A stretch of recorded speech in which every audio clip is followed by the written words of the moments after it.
जय हिंद दोस्तों, आज हम लोग करने जा रहे हैं मैथ का प्रैक्टिस सेट नंबर 15। तो चलिए देखते हैं मैथ का प्रैक्टिस सेट नंबर 15 में कैसा कैसा क्वेश्चन है और कौन कौन सा क्वेश्चन है। तो पहला क्वेश्चन हमारा बोर्ड पर 10 years ago a father was 12 times as old as his son. After 10 years he will be 2 times as old as his son. Then the present age of the father is. कहने का मतलब 10 वर्ष पूर्व एक पिता जो है अपने पुत्र से 12 गुना बड़ा था। कब? 10 साल पहले की बात हो रही है। तो चलिए 10 साल पहले की बात में आते हैं हम लोग। 10 वर्ष पूर्व।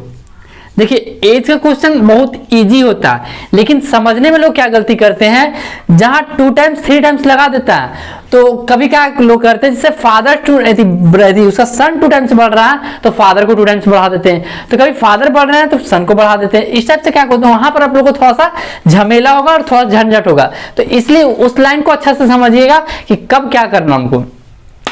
तो 10 साल पहले की बात हो रही है। कौन कौन सा है भैया? एक सन और एक फादर है। ठीक, जो सन है उसका 10 साल पहले मान लीजिए एक्स था एज, और उसका जो फादर उसका पिता जो है 12 गुना बड़े थे। कौन? 12 गुना। तो एक्स था और ये 12 एक्स हो गया। ठीक, उसके बाद देखते हैं हम लोग 10 साल पहले की बात हो रही है। अब हम लोग उसको 10 साल प्रेजेंट में लाते हैं। पहले था, अब 10 साल इसको प्रेजेंट में लाते हैं, मतलब 10 वर्ष वर्तमान में लाते हैं। इसको कहाँ लाते हैं? वर्तमान में, प्रेजेंट में लाए।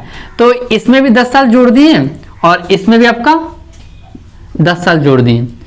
लेकिन क्वेश्चन में बोला है कि 10 वर्ष बाद, मतलब 10 साल बाद। तो पहले हम पूर्व से कहां लाए? प्रेजेंट में लाए।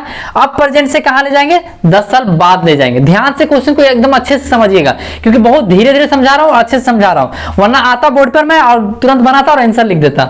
मैं समझाते भी चल रहा हूं साथ में, इसलिए ध्यान से समझिएगा। अब 10 साल क्या कर रहे हैं? बाद ला रहे हैं। 10 साल बाद, 10 साल बाद की घटना क्या हो जाएगी? ये भी 10 बढ़ जाएगा और ये भी 10 बढ़ जाएगा। ठीक, तो ये हो जाएगा x प्लस 20 और ये आपका कितना हो जाएगा? 12x plus 20। ये हो गया। 10 साल बाद जो है वह अपने पुत्र से 2 गुना बड़ा होगा। कौन? पिता। तो भैया पुत्र में आप क्या कीजिए? 2 गुना लगा दीजिए। 2 गुना पुत्र हो जाएगा तो 2x प्लस इधर 40 हो गया आपका, इधर आपका हो गया 12x प्लस 20। तो यहां से आप निकालिएगा तो आपका कितना आ जाएगा? 10x is equal to 20। तो x का वैल्यू कितना आ जाएगा आपका? x का वैल्यू आ जाएगा आपका 2। ध्यान से दीजिएगा, x का वैल्यू कितना आ गया आपका? 2 आ गया। ठीक है, लेकिन पूछा क्या हमसे? पूछा हमसे कि पिता की वर्तमान आयु। तो पिता कितना था वर्तमान आयु? प्रेजेंट में आ जाइए, प्रेजेंट वाला फैक्टर यहां पर पिता का। तो x का वैल्यू 2 आ गया, तो 12 दूनी 24। कितना हो गया? 12 दूनी 24। 24 और 10 कितना होता है? 34। तो पिता का वर्तमान आयु कितना आ गया? 34 वर्ष। कितना इजी मेथड में मैंने समझा दिया इसको। अब मैं तो आपको समझाने में इतना समय लिया और आपको बताने में, लेकिन आपको तो वहां किसी को समझाना है नहीं, डायरेक्ट क्या करना? आंसर निकालना। तो फट एकदम तुरंत से एकदम इक्वेशन को इतना लिखना नहीं है। आप जहां लग रहा है कि शॉर्ट मेथड में करना चाहिए वहां शॉर्ट लगाइए और तुरंत आंसर मारिए। नेक्स्ट क्वेश्चन है find the value of cos 37 by sin 53। तो मैंने इसको पहले ही बताया था, अगर a और b का सम, a प्लस बी का सम 90 डिग्री हो जाए तो आंख बंद करके उस ऑप्शन जो भी क्वेश्चन है उसका आंसर आप लोग 1 मार के आ जाइएगा, कभी नहीं गलत होगा। देखिए अब प्रूफ भी करके दिखाते हैं। cos 37 है, क्या इसको लिख सकते हैं? cos 90 minus theta. तो 90 माइनस 53 लिख सकते हैं। जैसे cos 90 माइनस 53 लिखें तो cos 90 माइनस थीटा क्या होता है? sin theta. तो sin ऊपर में 53, नीचे भी sin 53, sin 53 कट गया, क्या बचा आपका? 1। हो गया ना आंसर। क्वेश्चन नेक्स्ट है, A man sold his horse for rupees 2040 at a loss of 15%. Then for how much should he sells it to gain 15%? कहने का मतलब एक व्यक्ति है अपना घोड़ा बेचा, कितना में? 2040 रुपए में 15% हानि पर बेचा। तो सही बेचा होगा, 15% हानि पे बेचा। लेकिन बात बता है कि तो बताओ वह उसे कितने, मतलब उस घोड़े को कितने में बेचेगा कि उसे 15% का लाभ होगा। मैंने same question as it is, same question पिछले आपका प्रैक्टिस नंबर 14 में लास्ट में होमवर्क दिया था। सेम क्वेश्चन, सिर्फ यहाँ उसमें नंबरिंग चेंज है, बाकी उसमें भी 15% था, इसमें 15% है। फिर भी मैं आज इसको बनाकर दिखाता हूँ। कुछ लोग नहीं बनाए होंगे उस दिन, लेकिन बहुत सारे बच्चे लोग बनाए थे और कमेंट भी किए थे। उसका आंसर ऑप्शन नंबर डी था शायद, मुझे याद नहीं है, लेकिन ऑप्शन नंबर डी शायद उनका आंसर भेजा गया था, तो वो लोग सही भेजे थे आंसर। तो आज देखते हैं हम लोग इसको कैसे। 15 मान लीजिए सीपी क्या हमारा, मान लेते हैं कॉस्ट प्राइस हमारा 100 है। एक्चुअली में 100 है नहीं, लेकिन मान लेते हैं, ठीक है। अब 15% लॉस की बात हो रही है, तो 15% एक तरफ लॉस लिख लीजिए आप, और एक तरफ 15% आप प्रॉफिट लिख लीजिए, ठीक। दूसरी बात, 15% लॉस का मतलब हो गया आपका 85, और 15% प्रॉफिट का मतलब हो गया 115। इसका अगर रेशियो कट करते हैं हम लोग, से फ्रैक्शन कट करते हैं, तो यहाँ पर जाएगा आपका 17 पचे 85 और 23 पचे 115, आपका ये हो जाएगा। अब उसके बाद क्या करते हैं हम लोग, बोला गया है कि वो 2040 में बेचता है, 2040 में, सॉरी 2040 में बेचता है, ठीक है। तो 17 का कितना गुना 2040 है, तो इसको फाइंड करेंगे तो आपका कितना गुना हो जाएगा, निकाल लीजिए आप। तो 17 120 गुना हो जाएगा, 120 गुना हो जाएगा, आप इसको कैलकुलेट कर लीजिएगा। तो ये भी आपका 15% प्रॉफिट कमाने के लिए उसे कितना बेचना पड़ेगा, तो 120 रुपए से मल्टीप्लाई कर दीजिए, तो आपका कितना हो जाएगा 23 गुना 12, इसको कर दीजिएगा तो 23 दूनी 46 और 23 मतलब 6720 27 120 है 2760, यहाँ 120 नहीं आएगा, आप बता दें, मतलब 2760। ऑप्शन नंबर आपका सी इसमें करेक्ट है, 2760, मतलब इतना बेचना पड़ेगा 15% प्रॉफिट करने के लिए। The angle of a triangle are in the ratio 2 3 4, what will be the angles of a triangle. कितना इजी क्वेश्चन, देखिए इसको जोड़िए, इसको कुछ लोग क्या करेंगे 2x 3x 4x मानकर बनाएंगे इक्वल टू 180, फिर काटेंगे, वहां से उतना झमेला नहीं करना।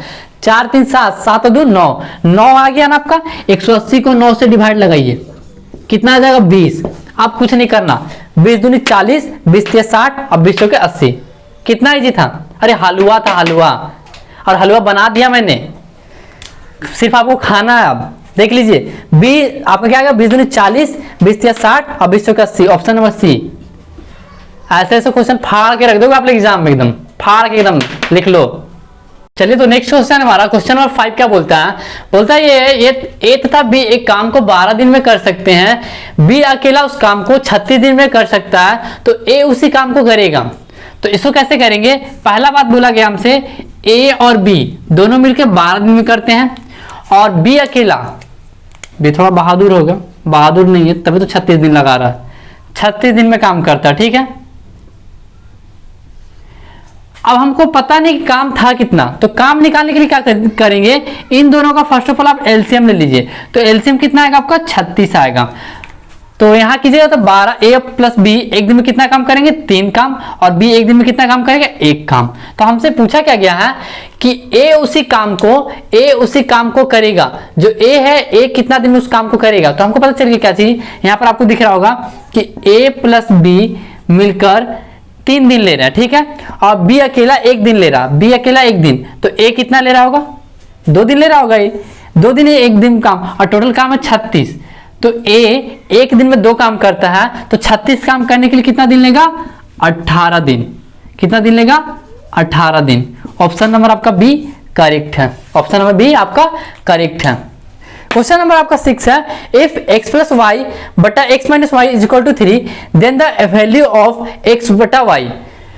यदि x प्लस वाई बटा x minus y is equal to 3 हो, तो x y का मान है, x y का मान कैसे है, तो आप लोग इससे क्या कर सकते हैं, क्रॉस मल्टीप्लिकेशन करके x और y का रेशियो निकाल सकते हैं। तो देखिए हमें x plus Y is equal to आ गया आपका 3x माइनस 3y, तो यहां से हम करेंगे तो आपका कितना आ गया -2x, और इधर करेंगे तो आपका हो गया -4, माइनस से माइनस चला गया, और x और y का रेशियो कितना आ गया आपका 2 से काटिए तो 2 बार में, तो आपका आ गया x और y का रेशियो 2:1, तो 2:1 आपका क्या हो गया आंसर 2:1, ऑप्शन नंबर बी आपका करेक्ट है। क्वेश्चन नंबर 7 है, असेंडिंग ऑर्डर ऑफ फ्रैक्शन, इसको असेंडिंग में सजाना है, कहने का मतलब एक फ्रैक्शन दिया हुआ है 2/5, 7/15 और 3/10, इसको असेंडिंग ऑर्डर में सजाना है। तो इसको कैसे पहचानेंगे कि कौन छोटा से, हमको असेंडिंग ऑर्डर में क्या होता है आरोही क्रम मतलब छोटा से बड़ा में सजाना है। तो फर्स्ट ऑफ ऑल क्या कीजिए, आप जो नीचे डिनोमिनेटर दिख रहा है इनका एलसीएम लीजिए, तो 5 15 10 का एलसीएम कितना आ जाएगा 30 आ जाएगा। तो पहला फ्रैक्शन लेते हैं, इतना करना नहीं, आपको डायरेक्ट भी कर सकते हैं, यही हमको दिख रहा था कि 5 से काटेंगे 6 बार में 6 दूनी 12, पहला का वैल्यू 12 आएगा, दूसरा का 15 30, 7 दूनी 14, तीसरा का वैल्यू 10 3 30 और 3 3 9। तो हमको पता चल गया कि इसी तरह पता चल गया। अगर नहीं करना चाहते तो आप इस टाइप से लिख के कर लीजिए ना, अगर नहीं ज्यादा डाउट है तो इस टाइप से लिख के कर लीजिए, तो भी आपका बात एक ही आएगा, बात एक ही आ गई, यहाँ भी 12 आएगा और यहाँ भी 14 आएगा और यहाँ भी 9, पता चल गया। तो असेंडिंग ऑर्डर में सजाना है, तो पहले हमको दिख गया कौन सा 9, फिर उसके बाद 12, उसके बाद 14, तो 9 किसका फ्रैक्शन है 3/10 का, तो पहले 3/10 आएगा, दूसरे बाद में क्या आएगा 2/5 आएगा, फिर कौन आएगा आपका, फिर आएगा 7/15। तो ये तो आपका आंसर हो गया, कितना इजी था। क्वेश्चन नंबर 8 है the average weight of 40 boys is 79 kg।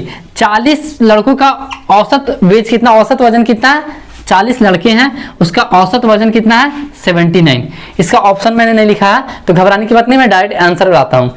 40 student था, 79 एवरेज था, तो आप इसको मल्टीप्लाई कर लीजिए, 9 × 36, 7 × 28, 28 और 3 31, 3160 है, ठीक है। अब क्या बोलता है, if the weight of the teacher is added, उसमें 40 तो बच्चे हैं ही थे, एक और आ गया, कौन आ गया, एक टीचर भी आ गया, तो अब कितने हो जाए टोटल नंबर ऑफ स्टूडेंट और टीचर मिलाकर 41 हो गए। तो जैसे एक ऐड होता है तो यहाँ बोलता है the average weight increase by 1, तो जो एवरेज वेट था, औसत वजन था, पहले 79 था, अब 1 बढ़ जाता है यानी 80 हो जाता है। तो इसको निकालेंगे हम लोग, तो कितना आएगा 8, 8 चौके 32, 0।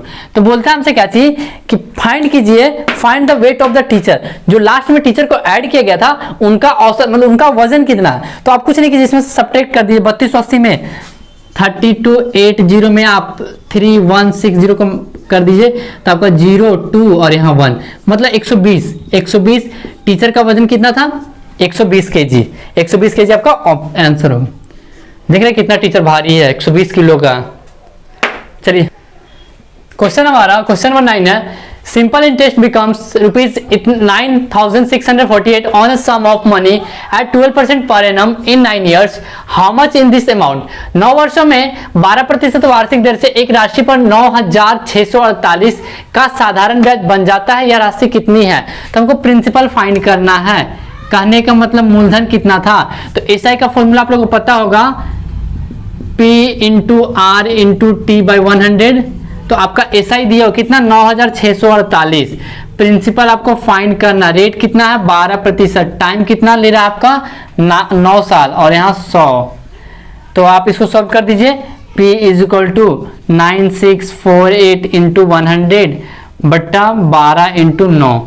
इसको आप लोग सोल्व कर दीजिएगा, आंसर आ जाएगा, काट के देख लीजिए, कट जाएगा, जो आएगा आपका आंसर। प्रिंसिपल ही आपको फाइंड करना था कि प्रिंसिपल कितना था, तो आप इसको सॉल्व कर लीजिएगा, 9,648 × 100 बटा 12 × 9, इसको सोल्व करिए, आंसर आ जाएगा। क्वेश्चन नंबर 10 है क्या, 18% of which number is equal to 12% of 75। कहने का मतलब 18% किसी नंबर का 18% किसके इक्वल है 12% ऑफ 75 के। तो कोई नंबर हमारा मान लीजिए नंबर n है, ठीक, कितना प्रतिशत 18%, किसी नंबर का 18% किसके इक्वल टू है 12% ऑफ 75, 12% ऑफ 75। तो यहां से आप क्या कर लीजिएगा n × 18 बटा 100 और यहाँ आपका हो गया 12 × 7 बटा यहाँ 75 है 75 बटा 100। तो ये 100 से 100 कट गया और काटिएगा 6 × 18, 6 दूनी 12, 3 से काटिएगा तो 25 × 75, 25 दूनी 50। तो n का वैल्यू कितना आ गया आपका आंसर में 50। तो ये हो गया आपका ऑप्शन नंबर 1 करेक्ट है। क्वेश्चन नंबर 11 और 12 ये दोनों आप लोग का होमवर्क है। मैंने होमवर्क इसलिए दिया है क्योंकि अब मुश्किल से मुश्किल एग्जाम का मात्र ओनली 15 दिन आपको लिख लो, 15 से 16 दिन आपका एग्जाम का बचा हुआ है। और अब आप लोग इस क्वेश्चन को नहीं बना रहे, जिनका एग्जाम है इस टाइप के क्वेश्चन को नहीं बना पा रहे हैं, तो सच्ची तो आपको थोड़ा सा दिक्कत हो सकता है।